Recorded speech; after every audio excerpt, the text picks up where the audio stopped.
Nazywam się Paweł Wrona. Jestem miłośnikiem przyrody, nie jestem naukowcem. Z zamiłowania interesuję się przyrodą od dziecka. Też fotografuję, jestem prezesem Okręgu Krakowskiego Związku Polskich Fotografów Przyrody. Chomikiem interesuję się od 2014 roku, czyli dokładnie już będzie 10 lat, kiedy pierwszy raz spotkałem to sympatyczne stworzonko. A spotkanie było dosyć takie przykre, ponieważ ja spotkałem pierwszy okaz, który zobaczyłem, to był po prostu martwy chomik, gdzieś tam potrącony przez samochód.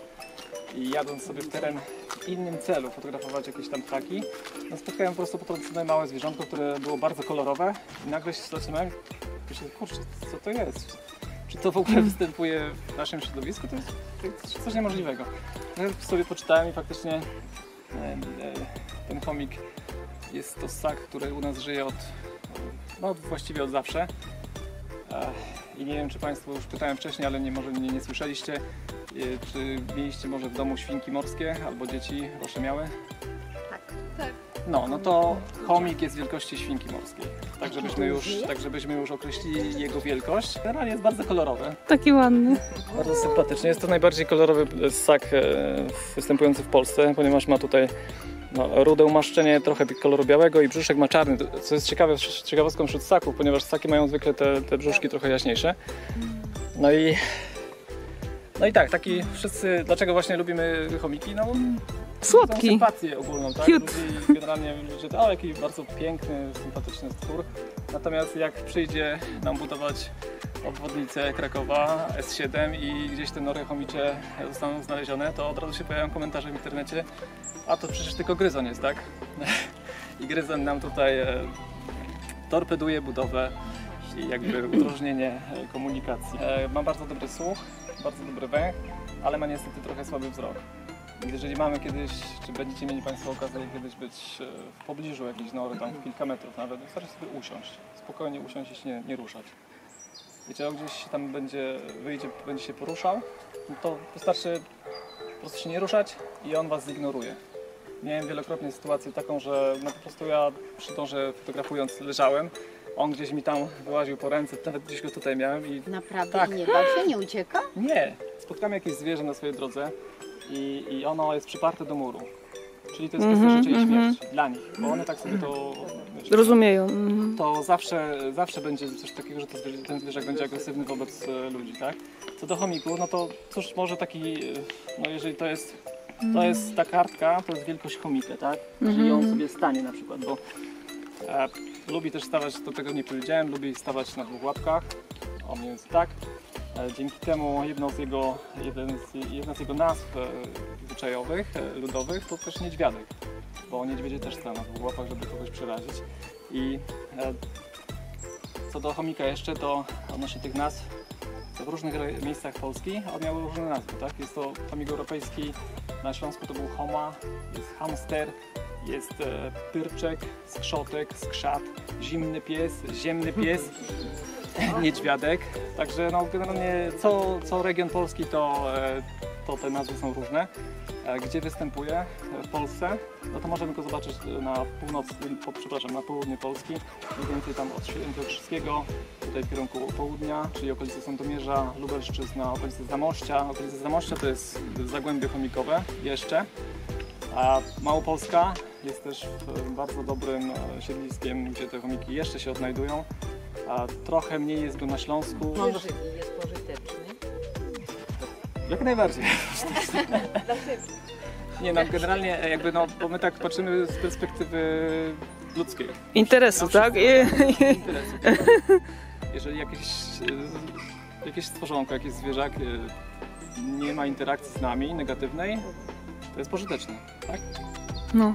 A jeśli ma negatywną interakcję, to już jest tak, to już dla nas, jeżeli na przykład, nie wiem, coś nam tutaj podje, no to już nie, tak?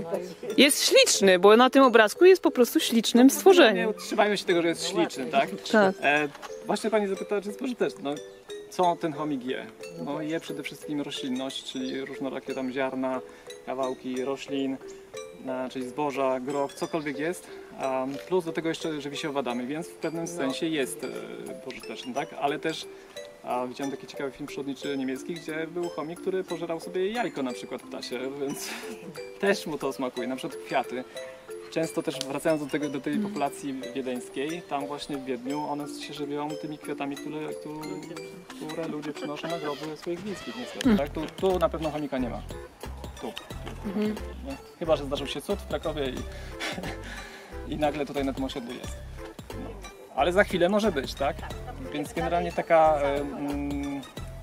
jakbyście Państwo kiedyś mieli okazję szukać chomika gdzieś tam, no nie wiem, w okolicach Zamojszczyzny, albo gdzieś tutaj w okolicach Małopolski, to taki krajobraz, generalnie on już trochę odchodzi w niepamięć, taka mozaika pól. Te pola są niewielko obszarowe, wąskie i na przemian jest zboże, łąka, jakiś groch, coś takiego. Z jeszcze dodatkową miedzą. I one właśnie, chomiki najbardziej właśnie lubią tę miedzę też, ale preferują właśnie tą mozaikę. Więc jeżeli w takiej mozaice pól ten chomik się osiedli, na przykład na środku pola, nie wiem, ze zbożem, i tam będą na przykład dwie norki. Czy on jest niepożyteczny, czy on jest jakoś negatywnie oddziałuje na plon, który zbierze ten rolnik? Może tak, bo moim zdaniem nie. No to, że on sobie trochę podje. Podatku wiesz, taki weźmie, właśnie, nie? Podatek. Ale generalnie jest związany stricte ze środowiskiem, czy z działalnością człowieka, więc jakby nie było, no to on musi sobie trochę tam tego podjeść. Już tak nawiążemy trochę do Pokemonów. Jedną z jego supermocy jest to, że może sobie gromadzić pokarm na zimę. Ma torby policzkowe, tutaj właśnie, w których ten pokarm sobie zbiera, czyli on wychodząc z nory po prostu leci, zbiera sobie, cały czas pakuje po prostu do momentu, kiedy te torby policzkowe mu się zrobią takie, kiedy wygląda prześmiesznie na przykład. To jest po prostu genialny widok chomika, który ma takie torby policzkowe rozdęte. No i jak już sobie takie wypełni do maksymalnej możliwości i już dalej się nie da, to jak najszybciej leci do nory. Nie? Te nory, drodzy Państwo, to mają wielkość, no jeszcze gdzieś wielkości pięści, to będzie około maksymalnie 10 cm, od 4 do 10 cm średnicy. Całość, to co jest pod spodem, to jest kompleks, czyli jest ten magazyn jakby, spichlerz, latryna i sypialnia. Od tego prowadzą takie pionowe kanały i na górze mamy bodajże 3 do 4 otworów takich ewakuacyjnych, pionowych, plus jeden taki wyjazd. Jak myślicie, do czego służą? Powiedziałem ewakuacyjny. Tak, jeżeli jest jakiś drapieżnik, to jak najszybciej do tego pionowego i spadamy w dół, nie? A, ale super. Kurczę, taki architekt. Szak. Jest trochę kopiec, jak To tak, właśnie no, bardzo cechą charakterystyczną. Jeżeli byśmy mieli tylko otwory, no to te nory przypominają nory trochę susła, moryngowanego, perełkowanego. Ale właśnie u chomika jest jeszcze coś ciekawego. Znaczy przy tych pionowych nie ma tego. Jest przy tym wyjściu głównym. Jest taki, tak nazywa się urobek, po prostu to co wybierze z wnętrza ziemi, wywala po prostu dookoła. No i widać takie charakterystyczne kopce. Generalnie chomiki są zwierzętami samotnymi. Czyli raczej no, samce prowadzą się same, mają swoje nory i tam się trzymają tego. A jeżeli samiec spotka innego samca, to jak myślicie, co się stanie? Nie, samiec i samiec? Biją się! Biją się! Nikt nie jest jeszcze tak postępowy. ale że niebezpieczne, czy to, że mogą być Powiem tak, jeżeli samiec spotka innego samca w ulicy, no to one się po prostu biją. Biją. Po prostu się okładają, a że mają... Ale walczą o teren, o norę, nie lubią się. wpływy. O terytorium też, ale nie, generalnie nie lubią swoich, znaczy osobników też samej płci. Tutaj nie ma akurat, są te ząbki, one są takie bardzo sympatyczne tutaj tego, ale właśnie nie służą tylko do podjadania marchewek albo buraków, ale też służą do tego, żeby po prostu się bronić przed drapieżnikami, ale też atakować swoich rywali. I doszliśmy do tego, że chomiki sobie żyją jako takie wolne elektrony, tu jest samiec, tu jest samica ze swoją norą i sobie tutaj mają te swoje Samice zapasy. też same są. Tak. Aha, czyli tylko się spotkają na randkę jedną, tak jakby. Państwo, mamy załóżmy wiosnę, tak? Jest bodajże koniec marca. Ja spotykałem chomiki już w marcu, pod koniec, ale temperatura dobowa około 10 stopni i wtedy chomiki się wybudzają już tak na dobre, bo w okresie snu zimowego, który u nich nie jest takim snem jak na przykład u niedźwiedzia, tylko po prostu one się co pewien czas wybudzają, a jak się wybudzą, to sobie podjadają tych zapasów, które mają. Więc w związku z tym, jeżeli chomik podczas tego okresu jesiennego, czy tam jeszcze późnego lata nie zgromadził pokarmu na zimę, to nie przeżyje zimy. Albo jeżeli te zimy w ostatnim okresie są takie dosyć Słabe. słabe, bardzo z tą wyższą temperaturą, no to ten chomik wybudza się znacznie częściej niż dawniej. Jeżeli on się wybudza właśnie częściej niż dawniej, no to po prostu on podjada sobie, jak już wyje cały zapas, no to już nie ma co, chyba że to się spieknie. No nie właśnie, ale dla ciekawostki właśnie tutaj w Krakowie pani dr Magda Chętrzak, pani Magda właśnie no, tutaj w Krakowie umieściła fotopułapki przy norach chomiczych. I co się stało? Jaka ciekawostka? No, jest pokrywa śnieżna, chomiczek sobie wyłazi z tej norki i gdzieś sobie drepta. I przylatuje z powrotem, więc on prawdopodobnie nie miał w okolicy chyba coś do jedzenia, że sobie po prostu wychodził w ciągu zimy. Miał drugi magazyn nad Czarną. To było coś niesamowitego. Dobrze, ale to mamy wiosnę, tak? Wiadomo, przyda się budzi do życia. Zaczynają wędrówkę w poszukiwaniu samic. Taki chomiczek, taki mały, kurczę, pulpet, on sobie gdzieś tam biega wśród tych pól i czasami do kilku, przynajmniej do 2 chyba kilometrów, a on jest w stanie sobie ten cały rejon biegać i szukać, tak. Wyobraźcie sobie, ja też często widziałem na polnej drodze, kiedy sobie taki mały skrzat po prostu pomyka, nie? To jest taka, no po pierwsze, śmieszny widok i generalnie on jest taki trochę zakodowany na znalezienie samiczki, tak? No i szuka sobie tych terytoriów samiczek. Ta samica po tym całym okresie zimowym musi sobie posprzątać to mieszkanką, więc wyrzuca ten urobek na zewnątrz i też tworzy się właśnie taki kopiec. I potem też poznać norę rozrodczą samicy, tak, że jest duży kopiec przed otworem wyjściowym. No i samiec odwiedza samicę. Generalnie jeżeli ona Się zgodzi, tak? zgodzi, to go wpuszcza. Jeżeli nie, to warczy na niego po prostu z tego otworu, a on wie, że nie może tam wejść. I jest taka ciekawa zasada w przyrodzie, znaczy w ogóle generalnie zasady przyrody są bardzo fajne. Chomicze samce nawzajem mogą się bić, tak? Ale samiec chomika nigdy nie ugryzie samicy. Kultura taka. Natomiast samica chomika oczywiście może pokryć tego samca, tak? Aha. Także to... No dobrze, a samiec w stanie wyrzuca tych swoich odchodów? Tylko samica? Ona sprząta, nie? On też tak, jak najbardziej, tak. To też okej, no tak, trochę to... A jeszcze chciałam spytać, czy samiec jedną dziewczynę ma w ciągu roku, czy więcej? Właśnie, no nie, no na to też polega... Skoro jest wiecznym kawalerem, to Może? mieszka sam, to nie To możesz zaszaleć, tak? Drodzy Państwo, no generalnie doszliśmy do etapu, że samiec się gdzieś kręci koło nory samiczki. Moczem, czy tam kałem, czy ten ślad, jakby całą okolicę otworu tej nory samiczej. Jeżeli samica się zgadza, no to ten go zaprasza, a później to jest taka ciekawy w ogóle obrząd, że zwyczaj, że one biegają w ogóle tak. Tańczą jakby. Samiec za samicą, ona ucieka, aż ten A, się taka musi wstępna gra taka, nie? Coś takiego. Aha.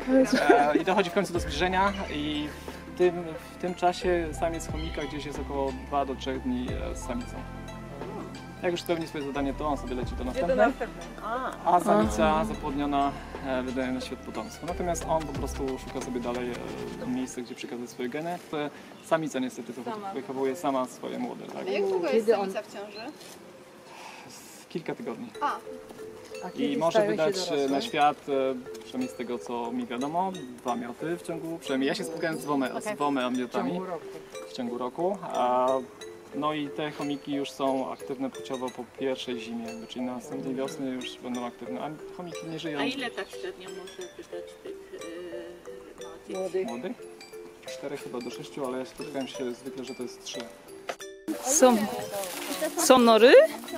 A jest, ale to są jego na pewno, czy? Ta jest chomicza na pewno. Na pewno, ale... Chomicza nora, no coś takiego.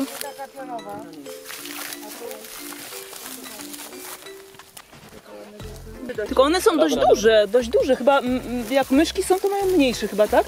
No pewnie tak, no Właśnie jasne. o tym mówiłem, że one mają otwory, które są średnice od 4 do 10 cm. Aha. Więc generalnie jest to taka, no nie wiem, pięść dorosłego człowieka. I tam za panem też, tak? Ta nie. Nie. Albo jest zasypana, albo to jest coś mniejszego. Może nie tak. A to? Nie, to też jest boczny taka trochę jakby w Nie, bok. to już jest znacznie mniejsza średnica.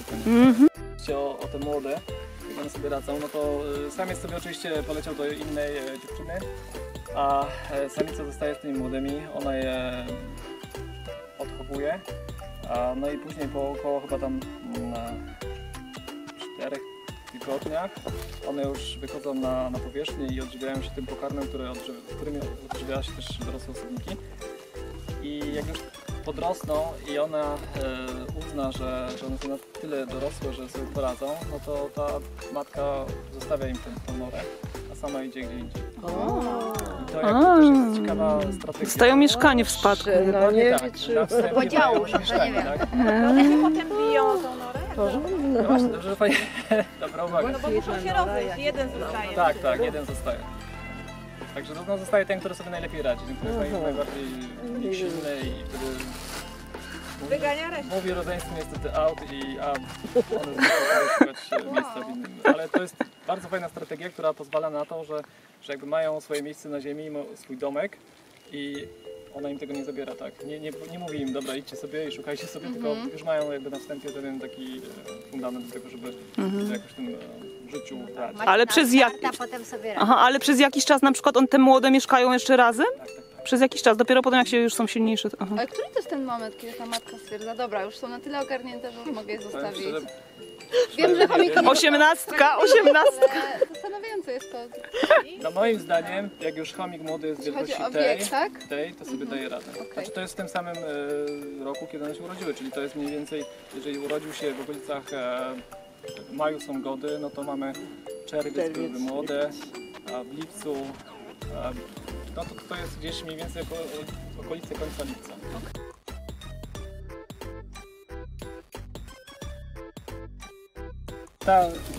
Ta nora na pewno nie jest używana, bo Tak, jak widzicie, Aha, bo jest pajęczyna, nie? pajęczna. Aha. także już tutaj dawno chomik przez to nie przechodzi niestety. Jest łąka, ona nie jest zbyt duża, ta łąka. I na tej łące, wyobraźcie sobie, jest kilka nor chomików i one są koło siebie. Te chomiki cały czas gdzieś tam koło siebie egzystują, nie? Więc jakby nie było, to można powiedzieć, że to jest taka mała kolonia. Nie żyją ze sobą, Aha. żyją bardzo blisko obok siebie. Jeżeli Tak, na tej tak. łące byśmy przyszli wieczorem, tak pod wieczór, już o zachodzie słońca, maj, no tak, to była maj akurat, nie? Wystarczy sobie usiąść i słyszymy, jak one sobie biegają. Co pewien czas jeden skrzat sobie po prostu gdzieś tam wychnie główkę i tylko zerka, nie? A tak to cały czas gonią się, nie? To jest po prostu tak, nie wiem, coś rewelacyjnego, nie? Albo jak na przykład leżę sobie przy noże i chcę sfotografować i nagle przychodzi jakiś samiec, nagle znika, na chwilę przychodzi jakiś basiu, taki kurczę paker, a po chwili przychodzi jakiś znowu inny, który jest totalnie poobgryzany, znaczy taki uszkodzony, nie? Czy tutaj zakrwawione ma uszko, gdzieś tutaj pieszczek. To jest taka, powiedziałbym, przykładowa wzorzec nory komiczej. Ale Trafiliśmy na takie... I możecie każdą swoją obserwację, którą gdzieś tam będziecie mieć, czyli zobaczycie norę, stwierdzicie norę, znaczy zobaczycie norę na polu, czy też zobaczycie martwego chomika, żywego chomika, to koniecznie zgłaszajcie to naukowcom. Jest coś takiego jak internetowy atlas ssaków polskich. To prowadzi pani profesor Joanna Ziomek, czyli pani profesor bodajże z Poznania, i wysyłacie mailowo do niej po prostu lokalizację, że tu widziałem chomika, nie? Czy widziałam. I to pozwala nam, żeby po prostu jakby tym naukowcom tą mapę zagęszczyć. rejestr? Atlas ssaków. Atlas. Jak piszemy w Google Atlas ssaków Dobrze. Polski, to od razu przeniesiecie się do takiej internetowej platformy, gdzie można te obserwacje zgłaszać. Tutaj w Krakowie na miejscu macie panią doktor Małgorzatę Chędrzak, o której mówiłem wcześniej. Ona prowadzi na Facebooku grupę Chomik Europejski w Małopolsce i na Podkarpaciu. Grupę polecam. Prowadzi taką akcję inwentaryzacyjną. Pomóc w szukaniu, tak jakby ona sobie wertuje te wszystkie ścierniska teraz i smaży się w tym upale i każde oczy są potrzebne, żeby też wypatrzyć i pomóc w tym, no, w tej obserwacji, bo to każda taka obserwacja jest cenna, nie? Jeżeli mamy sytuację taką trochę krytyczną, że no wiemy, że tu będzie deweloper coś budował i nie ma od tego odejścia, nie? No bo czasami są takie sytuacje. To w takich sytuacjach robi się coś takiego, że się kompensacyjnie, znaczy to akurat jest w kwestiach kompensacji, które ten deweloper czy inwestor powinien na przyrodzie wykonać. I tutaj powinno się to tak zrobić, że te chomiki powinny zostać przesiedlone w inne miejsce, gdzie one będą mogły sobie spokojnie żyć. Czyli na przykład do Jaworzna. Natomiast z tymi przesiedleniami to też jest tak, że inwestor ma nam wyznaczone przez RDOŚ że te chomiki mają zostać przesiedlone, ale wyobraźcie sobie Państwo, że takie przesiedlenia oni czasami robią na przykład we wrześniu. Co nam da przesiedlenie chomika we wrześniu? Książki, które warto kupić. To sobie Ja mam czytam. tutaj nawet 16 zł, ale chyba jest tak. I ta druga. A to możecie w PDF-ie sobie ściągnąć ze stron zarządu Zespołu Parków Krajobrazowych Województwa Małopolskiego. I chyba w siedzibie można to też tu dostać. Okej.